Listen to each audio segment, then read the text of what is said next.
This is Brother Peter Diamond, vaticancatholic.com.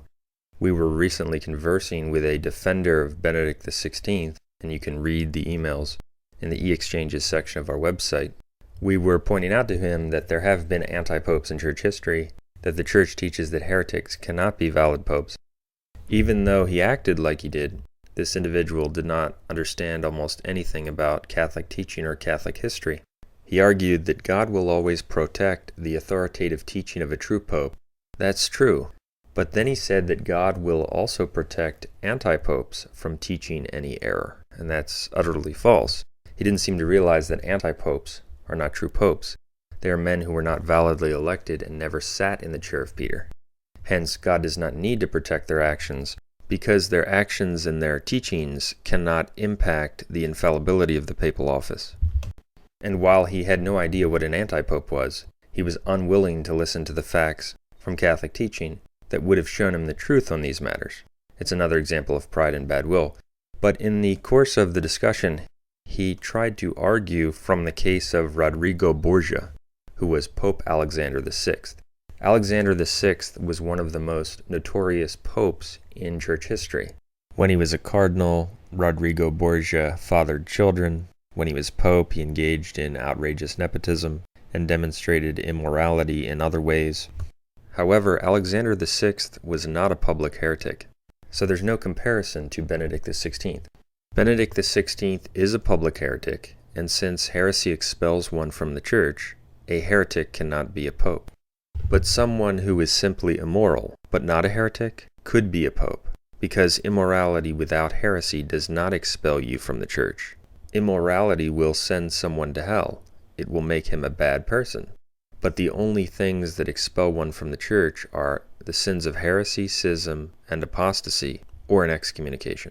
That's why someone like Alexander VI could be and was a true pope, and someone like Benedict XVI cannot be and is not a true pope. And it's very interesting that on the very day we were conversing with this individual, I came across a quote about Pope Alexander VI that provides a tremendous contrast to anti-Pope Benedict XVI. And this quote comes from Ludwig Pastor, History of the Popes, Volume 6, page 146. Speaking of the ecclesiastical acts of Alexander VI, he says, quote, "He, Alexander VI, wrote to the Grand Duke of Lithuania, admonishing him to do everything in his power to persuade his consort to, quote, abjure the Russian religion and accept the Christian faith," end quote. So we see that Pope Alexander VI wrote to the Grand Duke of Lithuania, telling him that he needs to try to convert his consort from Russian, quote, orthodoxy, which was the Russian religion at the time, to Catholicism. Alexander VI said that she must abjure, that is, formally renounce the schismatic Russian Orthodox religion. Despite his immorality, Pope Alexander VI obviously believed in the necessity of the Catholic faith for salvation and the necessity for schismatics to convert to it.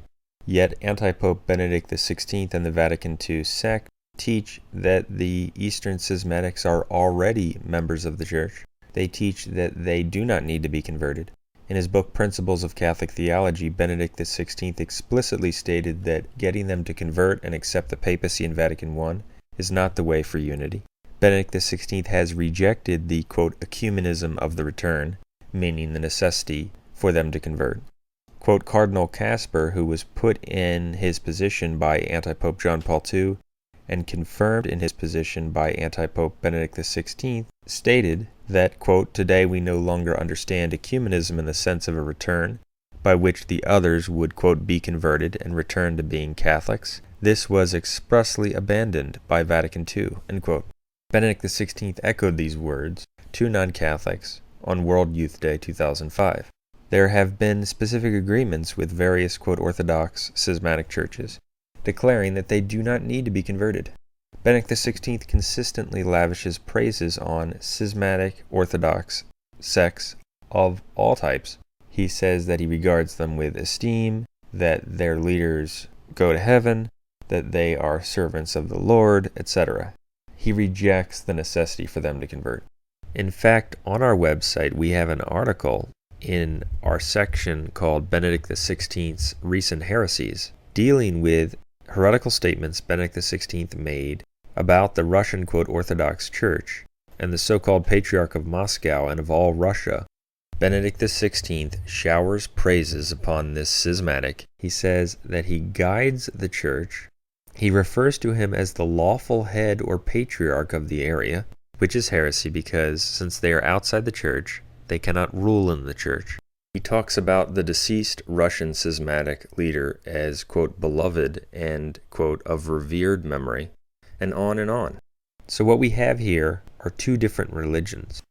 There's a total contrast between even arguably the most immoral pope in church history, Alexander VI, and Antipope Benedict XVI, who's not remotely a Catholic. Alexander VI is not to be lauded. He was, by most accounts, immoral.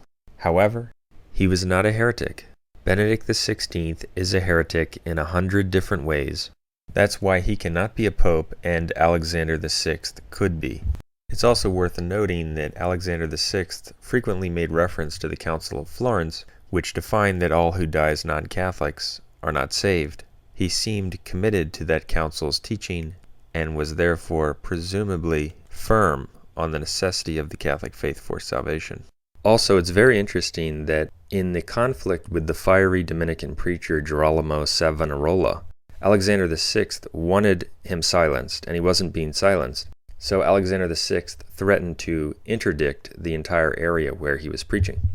That's interesting because it shows how he did not hesitate to use the fullness of his authority to halt preaching or activity he deemed doctrinally harmful. Despite his immorality, he didn't hesitate to utilize that kind of power. Can you imagine Benedict XVI ever doing anything to stop, for example, any of the many pro-abortion public figures who receive, quote, communion at Novus Ordo churches, or pro-abortion public figures who speak at, quote, Catholic colleges? It's just another interesting contrast. So, that is not to say that Alexander VI was a good pope or that he went to heaven. It is simply to say that he was a valid pope because he was not a heretic, while Benedict XVI is without question an antipope because he is a heretic, and he was a heretic at the time of his so-called election.